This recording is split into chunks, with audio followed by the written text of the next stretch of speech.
ಸರ್ಕಾರ ಹಾಗೂ ಸರ್ಕಾರಿ ನೌಕರರ ನಡುವಿನ ಹಗ್ಗ ಜಗ್ಗಾಟ ಅರ್ಧ ದಿನಕ್ಕೆ ಅಂತ್ಯವಾಗಿದೆ. ಸರ್ಕಾರಿ ನೌಕರರ ಆಗ್ರಹಕ್ಕೆ ಸರ್ಕಾರ ಮಣಿದಿದೆ. ಅಷ್ಟರ ಒಳಗಾಗಿ ಬೆಂಗಳೂರಲ್ಲಿ ಸಾಕಷ್ಟು ಎಫೆಕ್ಟ್ ಕಾಣಿಸಿದೆ. ಆಸ್ಪತ್ರೆಗಳಲ್ಲೂ ಜನರು ಪರದಾಡ್ತಿದ್ದಾರೆ. ಇದರ ಕಂಪ್ಲೀಟ್ ರಿಪೋರ್ಟ್ ಇಲ್ಲಿದೆ ನೋಡಿ.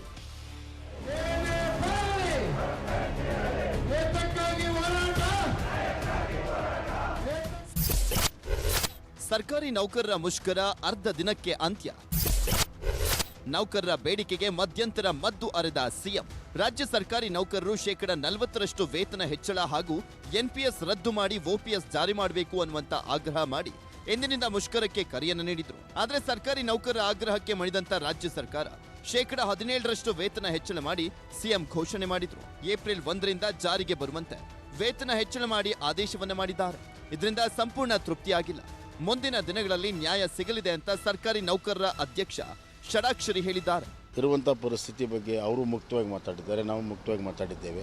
ಕೆಲವು ವಿಚಾರಗಳಲ್ಲಿ ಹಣಕಾಸಿನ ಇದನ್ನೆಲ್ಲವನ್ನು ಕೂಡ ತಿಳ್ಕೊಂಡು ಮಾಡಬೇಕಾಗತ್ತೆ ಅನ್ನುವಂಥ ಮಾತನ್ನು ಕೂಡ ಹೇಳಿದ್ದೇನೆ. ಮತ್ತು ಅವರು ತಮ್ಮ ಅಹವಾಲನ್ನು ಹೇಳಿದ್ದಾರೆ. ಅವರು ಯಾವುದಾದ್ರೂ ಒಂದು ತೀರ್ಮಾನ ಬರೋಕ್ಕಿಂತ ಮುಂಚೆ ನಮ್ಮ ಕಮಿಟಿಗೆ ನಾವು ಹೇಳಬೇಕಾಗತ್ತೆ ಯಾವ ದಿಕ್ಕಿನಲ್ಲಿ ಮುಂದುವರಿಬೇಕು ಅಂತ. ಇದು ಬಗೆಹರಿತದೆ ಅನ್ನುವಂಥದ್ದು ನನಗೆ ಸಂಪೂರ್ಣವಾಗಿ ವಿಶ್ವಾಸ. ಸರ್ಕಾರದ ಲೆವೆಲ್ ಏನ್ ಕೊಡಬೇಕು ಕೊಟ್ಟಿದ್ದಾರೆ, ನಾವಿದು ಸಂಪೂರ್ಣವಾಗಿ ಒಪ್ಪಿಗೆ ಇಲ್ಲ. ಮಧ್ಯಂತರ ಪರಿಹಾರ ಕೊಟ್ಟಿದ್ದಾರೆ ಸರ್ಕಾರದ ಇತಿಮಿತಿನಲ್ಲಿ. ವೇತನ ಆಗದೆ 40% ಶಿಫಾರಸ್ ಮಾಡ್ತಾರೆ, ಟೈಮ್ ಬೇಕು ಅದಕ್ಕೆ. ಹಾಗಾಗಿ ಇದನ್ನ ನಾವು ಒಪ್ಕೊಂಡಿದೀವಿ.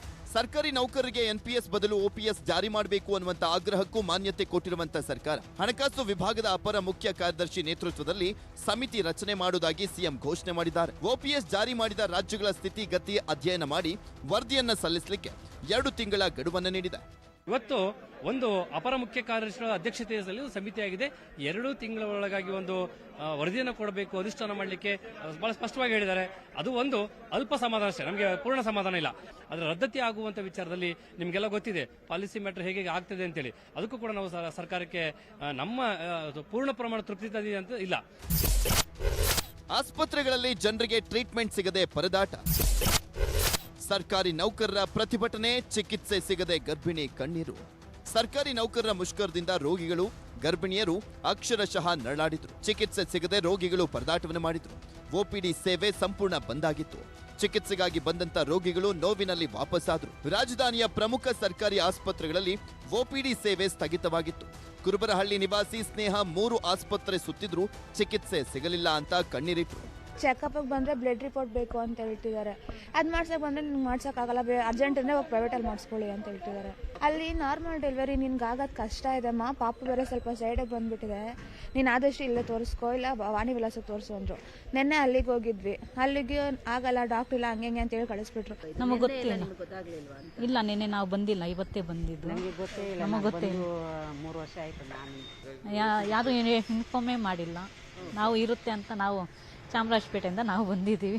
ಸರ್ಕಾರಿ ಶಾಲಾ ಕಾಲೇಜುಗಳ ಮಕ್ಕಳಿಗೆ ರಜೆ ಬಗ್ಗೆ ಮಾಹಿತಿ ಸಿಗದೆ ಹಾಜರಾಗಿದ್ರು. ಆದ್ರೆ ಪಾಠ ಮಾಡ್ಲಿಕ್ಕೆ ಶಿಕ್ಷಕರೇ ಇರಲಿಲ್ಲ. ಮಕ್ಕಳು ಮನೆಗೆ ವಾಪಸ್ಸಾಗಿದ್ರು. ಮಧ್ಯಾಹ್ನದ ನಂತರ ಮುಷ್ಕರ ವಾಪಸ್ಸಾದ್ರೂ ಕೂಡ ನಾಳೆಯಿಂದ ಎಂದಿನಂತೆ ಕೆಲಸ ಕಾರ್ಯಗಳು ನಡೆಯಲಿವೆ. ಶರಣು ಹಂಪಿ, ನ್ಯೂಸ್ 18 ಬೆಂಗಳೂರು. ಸರ್ಕಾರದ ಮೇಲೆ ಒತ್ತಡ ತಂದು ವೇತನ ಹೆಚ್ಚಳ ಮಾಡಿಸುವಲ್ಲಿ ಸರ್ಕಾರಿ ನೌಕರರು ಯಶ ಕಂಡಿದ್ದಾರೆ. ನೌಕರರು ಶೇಕಡ 40ರಷ್ಟು ವೇತನ ಹೆಚ್ಚಳ ಕೇಳಿದ್ರು. ಸರ್ಕಾರ 7ನೇ ವೇತನ ಆಯೋಗದ ಮಧ್ಯಂತರ ವರದಿಗೂ ಕಾಯದೆ ಪ್ರತಿಭಟನೆಗೆ ಬೆಚ್ಚಿ ಶೇಕಡ 17ರಷ್ಟು ವೇತನ ಹೆಚ್ಚಳಕ್ಕೆ ಸಮ್ಮತಿ ಸೂಚಿಸಿದೆ. ಈ ಬೆಳವಣಿಗೆ ಬಗ್ಗೆ ಆರ್ಥಿಕ ತಜ್ಞರು ಕಳವಳ ವ್ಯಕ್ತಪಡಿಸಿದ್ದಾರೆ. ಈಗಾಗಲೇ ಬಜೆಟ್ನಲ್ಲಿ ಸಿಎಂ ಬೊಮ್ಮಾಯಿ 6,000 ಕೋಟಿ ಮೊತ್ತ ಇದಕ್ಕೆಂದೇ ಮೀಸಲಿಟ್ಟ ಕಾರಣ ಶೇಕಡ 10ರಷ್ಟು ವೇತನ ಹೆಚ್ಚಳಕ್ಕೆ ಬಜೆಟ್ನಲ್ಲೇ ಮೀಸಲಿಡಲಾಗಿತ್ತು. ಇದೀಗ ಮತ್ತೆ ಶೇಕಡ 7ರಷ್ಟು ಹೆಚ್ಚಳದಿಂದಾಗಿ ಸರ್ಕಾರಕ್ಕೆ ಆರ್ಥಿಕ ಹೊರೆಯಾಗುತ್ತೆ. ಇದು ಖಚಿತ ಅಂತ ಆರ್ಥಿಕ ತಜ್ಞ ಸಿಎಸ್ ಸುಧೀರ್ ಅಭಿಪ್ರಾಯ ತಿಳಿಸಿದ್ದಾರೆ.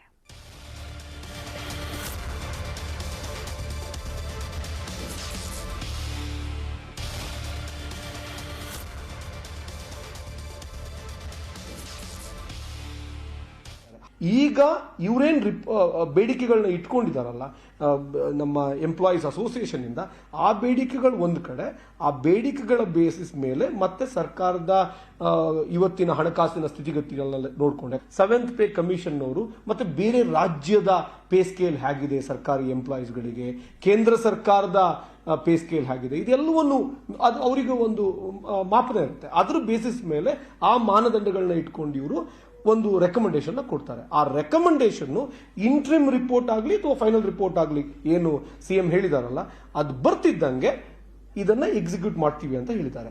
6,000 ಕೋಟಿಯನ್ನ ಬಜೆಟ್ ಅಲ್ಲಿ ಎಕ್ಸ್ಟ್ರಾ ಪ್ರಾವಿಷನ್ ಕೂಡ 7th ಪೇ ಕಮಿಷನ್ ನ ಇಂಪ್ಲಿಮೆಂಟ್ ಮಾಡೋಕ್ಕೋಸ್ಕರ ಇಟ್ಟಿದ್ದಾರೆ.